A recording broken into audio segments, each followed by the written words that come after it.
nome é Meire, sou trabalhadora da casa, do Rio de Tiago, atendendo a recomendação do seu Josias. Devo ressaltar que sou trabalhadora do Cristo, exercendo atividade no Centro Espírita Luiz de Tiago.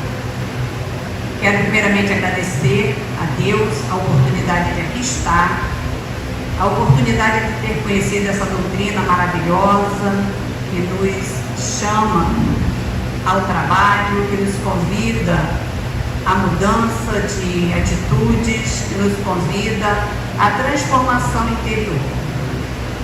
Quero agradecer a Jesus a oportunidade de nos mostrar o caminho, de nos dar exemplo vivo daquilo que nós precisamos fazer na nossa vida. Então, na certeza que o Mestre está sempre conosco, sempre nos mostrando esse caminho, é que nós vamos conversar um pouquinho hoje, agradecendo a Deus acima de tudo. Está gravando aí? Vê se está.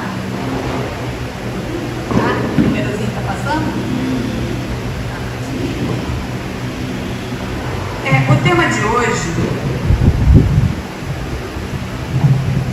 tema de hoje é brilhe a vossa luz. E que luz seria essa? De onde vem essa luz? E como fazer essa luz brilhar? O que quis dizer Jesus quando ele, em Mateus, capítulo 5, versículo 15, nos diz assim: assim brilhe também a vossa luz diante dos homens, para que vejam nossas boas obras e glorifiquem ao vosso Pai que está nos céus. O que realmente quer dizer Jesus com essa brilhar nossa luz? Onde nós vamos encontrar o material necessário para fazer com que essa luz brilhe realmente? Nós podemos ver o seguinte: diante de Pilatos, o Jesus permanece calado quando Pilatos lhe pergunta o que é verdade. Jesus não responde, permanece calado. E qual o motivo do silêncio de Jesus? Porque ele não explica para Pilatos o que vem a ser a verdade. Porque Pilatos não estava pronto a entender a verdade. Porque a verdade, ela tem um conhecimento que ela vem crescendo de forma interior. É o conhecimento dos ensinamentos de Jesus, é o reconhecimento da divindade que cada um de nós temos dentro de si. Então Pilatos não estava pronto. Jesus não poderia responder para Pilatos. Pilatos não entenderia, tanto não estava pronto que minutos depois ele simplesmente lava suas mãos, mesmo sabendo que tinha diante de si um homem inocente, um homem que não tinha praticado nenhum delito, um homem que trazia apenas palavra de amor, de consolação, de carinho, e praticando a caridade, não cometera nenhum agravo à lei. Ainda assim, ele lava suas mãos, porque não queria perder os benefícios que tinha diante do imperador. Então Pilatos não estava pronto para conhecer a verdade. Pilatos não estava pronto para fazer sua luz interior brilhar. Aí nós vamos até Lucas, capítulo 19, versículo 1 a 10. Que Jesus passava em Jericó, a visita de Jesus a Jericó. E em Jericó existia um homem que, sabendo da visita de Jesus, que Jesus estaria visitando a sua cidade, ele se interessou, ele já ouvira falar desse mestre, então seu coração estava repleto de curiosidade, ele ansiava por ver esse mestre Jesus. E esse homem era Zaqueu. E Zaqueu era um homem de baixa estatura, um homem rico. Ele era chefe dos publicanos, era detentor de uma riqueza considerável, e ele tinha vontade de ver Jesus. Então, o que Zaqueu faz? O Zaqueu, quando Jesus começa a fazer a passagem, a visita à sua cidade, Zaqueu se envolve com as pessoas, mas Zaqueu não consegue ver onde Jesus está, no meio da multidão. Ele tenta, mas devido à sua baixa estatura, ele não consegue ver Jesus. Então, o que ele faz? Ele se antecipa, ele se adianta, ele corre mais do que aquelas pessoas, ele vai por um outro caminho, se adianta e sobe em uma árvore.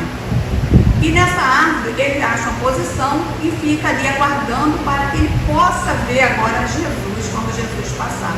Porque agora ele está num ângulo melhor para ter essa visão. E quando se aproxima, eu fico pensando nas emoções que vibravam no coração de Zaqueu nesse momento. Ansiedade, emoção, esperança, curiosidade, quais as emoções que faziam com que o coração de Zaqueu palpitasse enquanto ele estava ali naquela árvore, vendo ao longe a multidão se aproximando, acompanhando os passos de Jesus.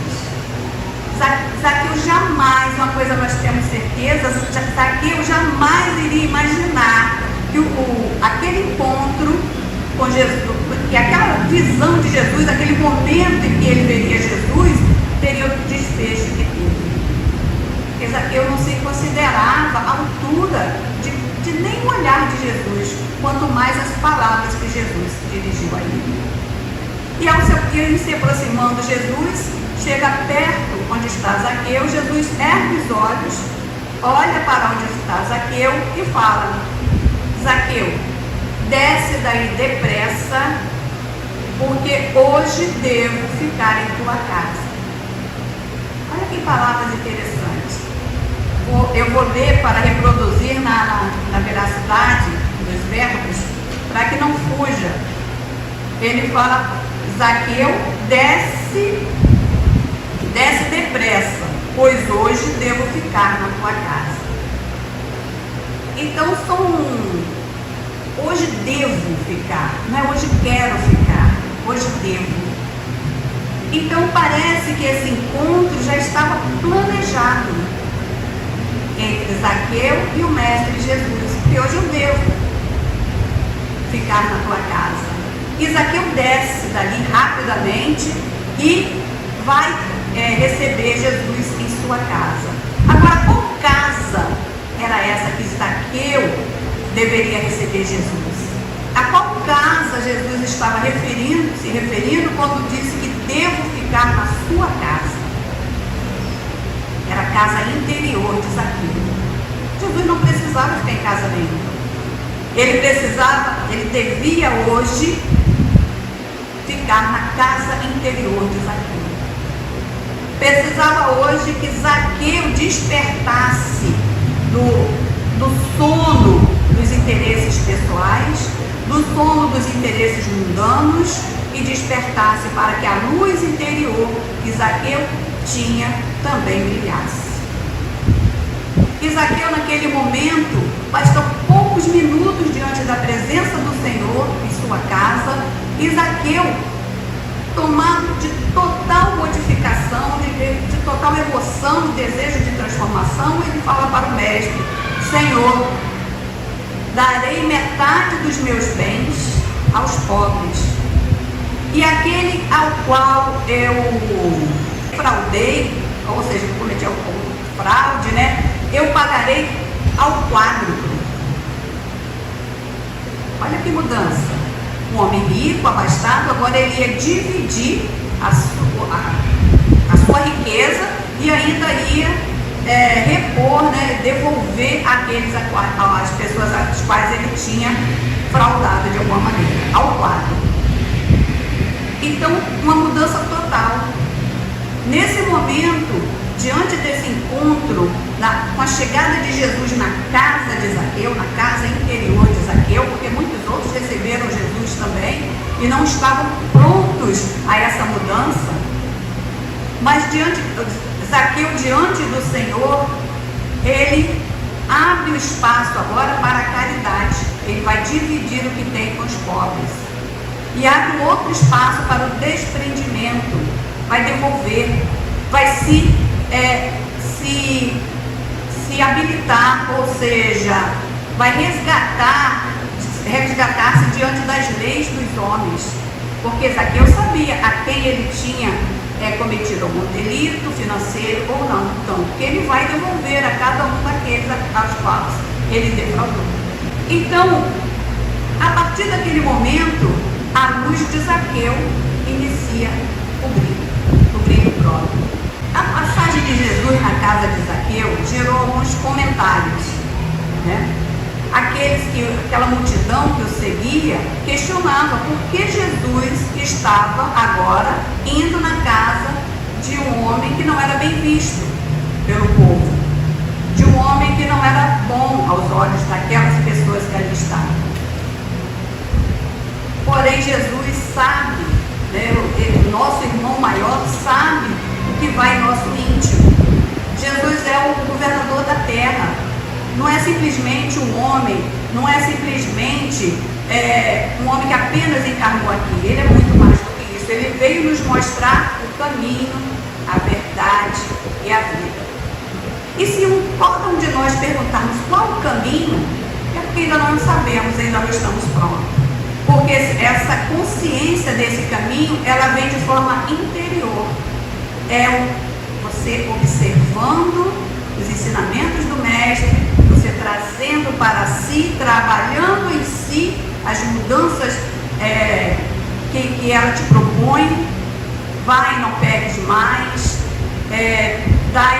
olhai pelos meus irmãos, visitar o outro no presídio, estive preso e me visitastes. Então, todas as propostas de Jesus, ela começa a criar um novo significado. E esse novo significado vai fazendo com que nós vamos compreendendo qual o caminho, qual a verdade. A verdade que Pilatos não estava pronto ainda para entender. E é a verdade. Jesus calou-se. Não ia adiantar Jesus falar para Pilatos, ele não estava pronto. Mas nós estamos. 2000 anos depois, nós estamos prontos a começar a trabalhar em nós essa verdade. Não basta o conhecimento, não basta saber a Bíblia de trás para frente, de frente para trás. Não basta saber todos os versículos de cor. Não basta saber todas as questões do livro dos Espíritos. Não basta estudar. É importante praticar.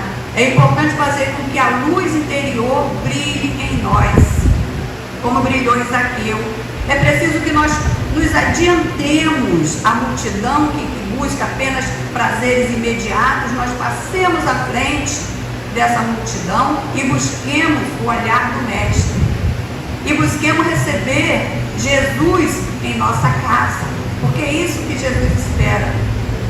Que nós possamos recebê-lo em nossa casa. E essa luz, de onde vem essa energia, essa força?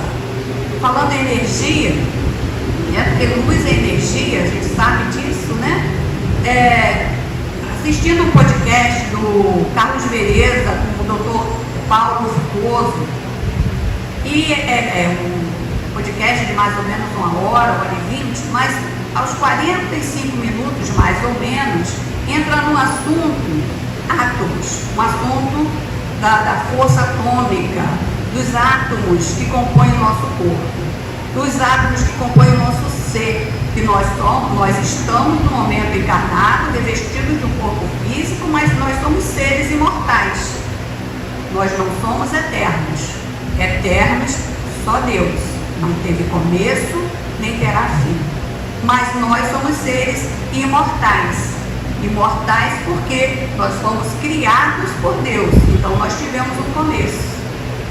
Imortais porque nós jamais morreremos. Nós somos criaturas divinas, criação divina, nós jamais morreremos.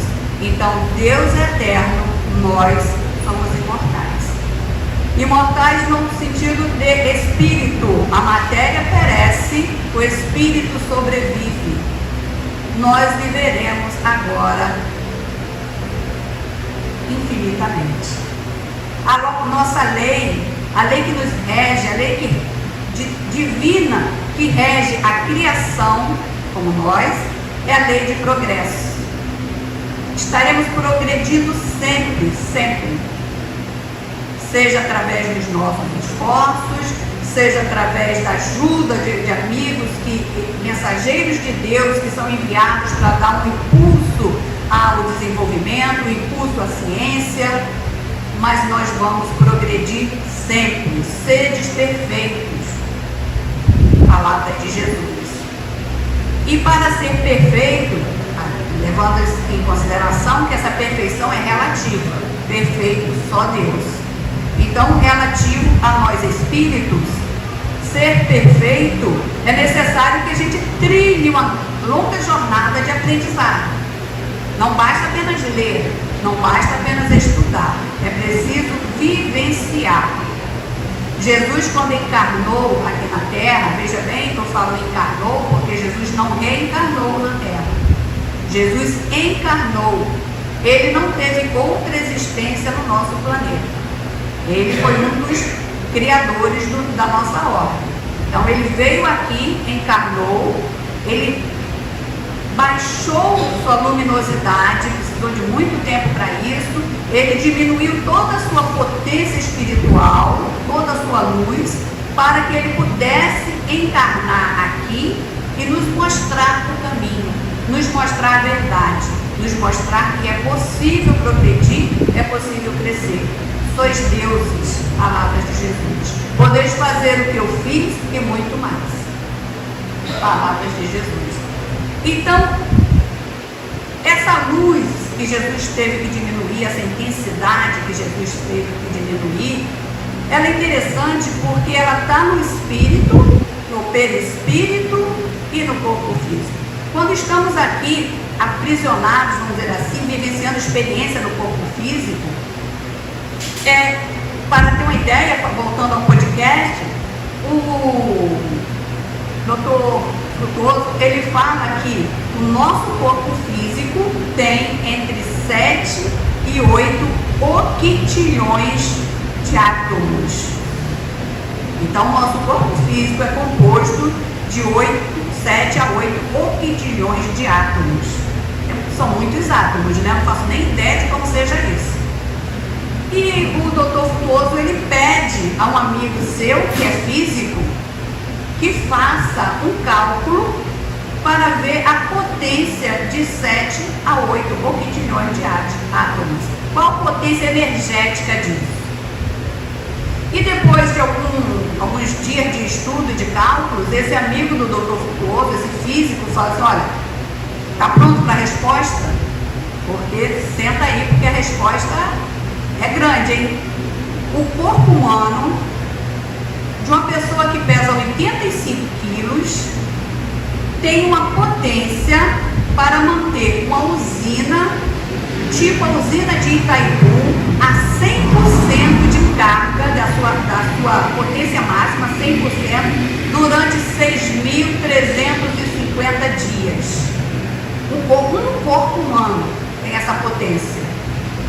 Se nós soubéssemos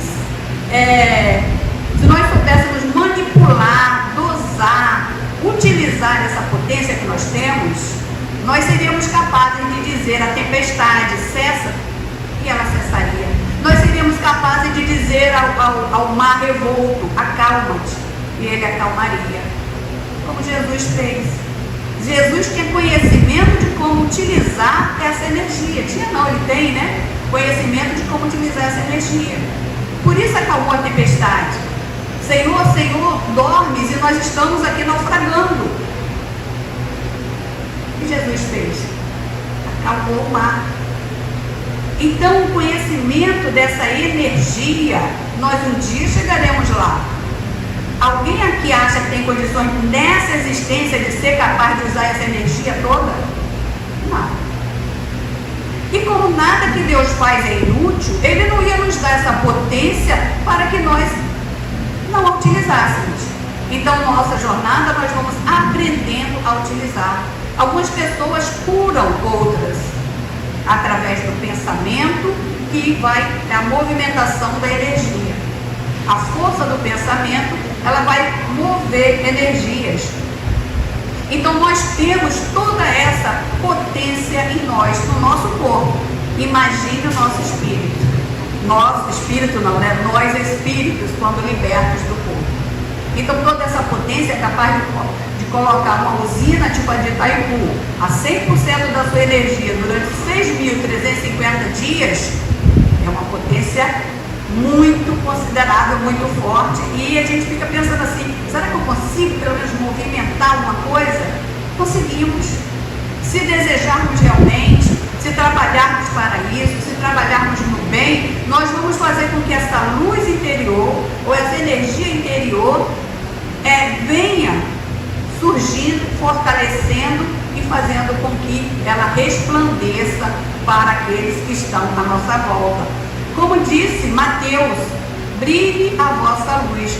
Assim, em Mateus capítulo 5, versículo 16, quando ele fala, assim brilhe também a vossa luz diante dos homens, para que vejam vossas boas obras e glorifiquem o vosso Pai que está no céu. Então, aí já começamos a perceber de que maneira podemos fazer essa luz brilhar. Como Zaqueu, através da mudança, do desejo de fazer a caridade e fazer o bem. Quando Jesus fala, para que vejam vossas boas obras. Então, através das boas obras, nós faremos também nossa mudança. Apagando um pouquinho nosso orgulho, nossa vaidade, nosso egoísmo, para trabalhar em prol daquele irmão que necessita, em prol daquele irmão que sente fome, daquele irmão que está solitário, daquele irmão que está com a sua liberdade privada, não importa os motivos. Quem somos nós para julgar? Quem fui ontem? Pelo que vejo hoje, ontem eu não fui muito bem, boa coisa. Senão eu já seria, minha luz estaria brilhando muito diante de vós. Mas minha luz está apagadinha, nem eu consigo ver. Não é nem uma velhinha, nem um fósforo. Então eu não devo ter uma história muito boa. Então por que vou julgar o meu irmão que se equivocou? Eu não posso julgar. Jesus não nos julgou. Cabe a cada um de nós resgatarmos os nossos erros, estarmos diante das nossas escolhas, reparando as nossas faltas e aprendendo com elas. Aí vem um outro questionamento: de onde vem essa luz? Nós tivemos aqui a graça, esse dia, de receber uma mensagem mediúnica que fala um pouquinho sobre esse tema. Foi até por isso que um desejo de falar sobre o brilho dessa luz. E essa mensagem, para quem não sabe, a reunião mediúnica é uma reunião onde um grupo de pessoas se reúnem, pessoas que já se prepararam, já estudaram, o processo é longo. Vamos estudar e aprender sobre o livro dos espíritos, o livro dos médiuns, vamos nos educando, vamos vencendo as nossas barreiras, para que um dia, se desejarmos, possamos também atuar na mediunidade. E a equipe mediúnica ela é composta de médiuns assistentes, médiuns ostensivos, médiuns dialogadores. Os médiuns assistentes são aqueles médiuns que dão toda a sustentação para o trabalho, ou seja, são a força, são o alicerce do trabalho. São eles, principalmente, que mantêm o trabalho funcionando, porque eles dão segurança e firmeza para que as comunicações mediúnicas aconteçam. Os médiuns ostensivos são aqueles médiuns, são pessoas que, como diz o Chico Xavier, endividadas no mundo espiritual e que aceitaram pagar essa dívida de forma mais rápida, utilizando o recurso da mediunidade, se oferecendo como trabalhador. Mas eu sempre falo assim, somos endividados, mas somos endividados em condições de pagar. Porque tem alguns que não têm condições de pagar ainda, mas nós já estamos em condições de pagar atuando como médiuns ostensivos. Então nós, diante desse compromisso que assumimos na vida espiritual, nós em nossa organização física, os médios expressivos trazem os componentes necessários em sua organização para que espíritos desencarnados possam se aproximar dele e acontecer a comunicação, seja através da psicografia, que é escrita, seja através da psicofonia, que é a falada, seja através da inspiração, da intuição. São diversas as características dos tipos de mediunidade. E seja através da sustentação. E essa sustentação é por demais importante porque vai dar ao médium expressivo condições para que ele se equilibre e consiga receber a comunicação do mundo espiritual.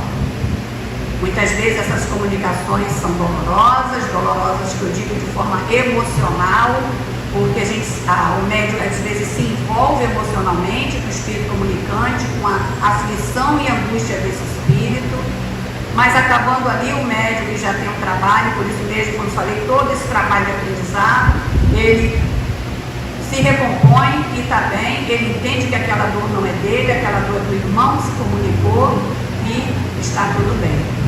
Então, vem os irmãos que sofrem, vem os irmãos sofredores, vem irmãos que precisam de conhecimento, como também vem irmãos insatisfeitos com o nosso trabalho, no bem, querem interferir, como vem também amigos espirituais, mentores espirituais, que são espíritos que estão um pouco acima de nós em conhecimento e moral e que vêm nos trazer ânimo, conhecimento, uma consolação, uma direção.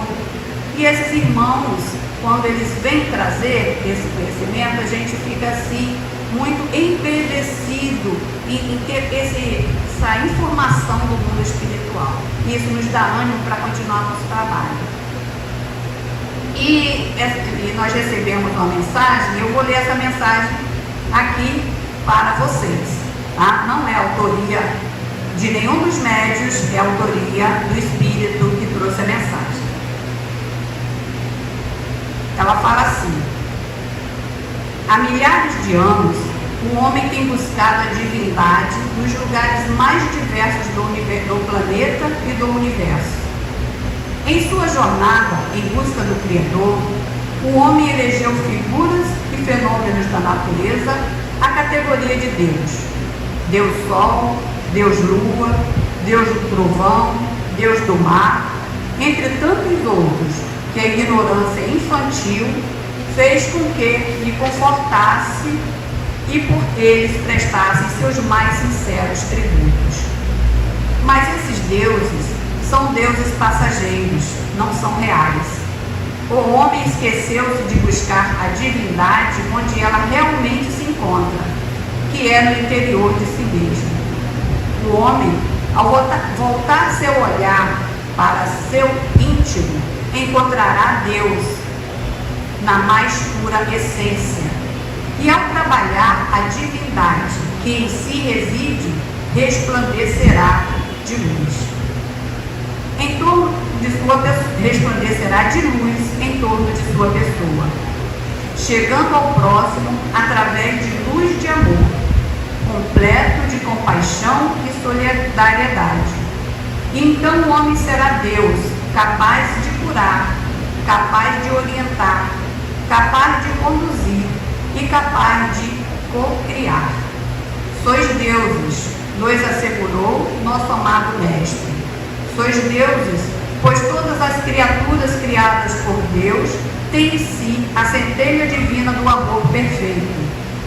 Que nós possamos nos conduzir pela estrada iluminada pelo Mestre Jesus, que trouxe o amor de Deus a todos nós. Que sejamos também iluminadores de caminhos, que possamos despertar a centelha divina no próximo. O trabalho perseverante no bem, sem discriminação ou qualquer tipo de rancor ou preferencialismo, é caminho para o despertar. muitas lágrimas a secar, muita fome a saciar, muita dor a acalmar, muita discórdia a pacificar. Este é o trabalho de despertamento divino. Mãos à obra, queridos irmãos. A mensagem do nosso amigo Josué, irmão Josué. Então, nós podemos observar que também através dessa mensagem, o despertar dessa luz, o fazer com que essa luz resplandeça, vai depender dos nossos atos, vai depender da nossa disposição em ajudar o próximo, em estar ao lado daquele que sente fome, saciando a fome, ao estar ao lado daquele que está em conflito, pacificando. Então essa energia viva só depende de cada um de nós. E ao Espiritismo cabe a tarefa de colocar Jesus no centro dessas aspirações, para que esse Jesus seja o nosso sustentáculo, o nosso modelo.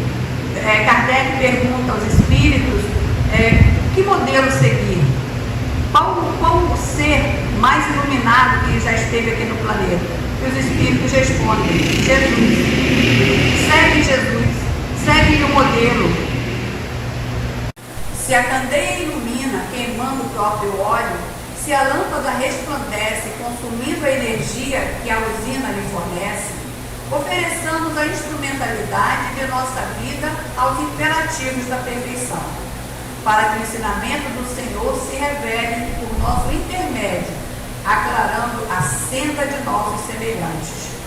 O Evangelho do Cristo é o sol da imortalidade, que o Espiritismo reflete com sabedoria para a atualidade do mundo. Que brilhe vossa luz, proclamou o Mestre.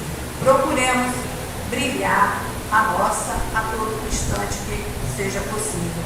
Não só ressaltando, tem muitos trabalhos que estão voltados para o bem. Muitas instituições religiosas fazem trabalho no bem. Se não quer se juntar à obra social humana que faz esse trabalho de caridade, vamos nos juntar a outra, mas que possamos fazer com que nossa luz, essa centelha que Deus colocou em cada um de nós, possa brilhar. E ela só vai brilhar através das boas obras. Muita paz.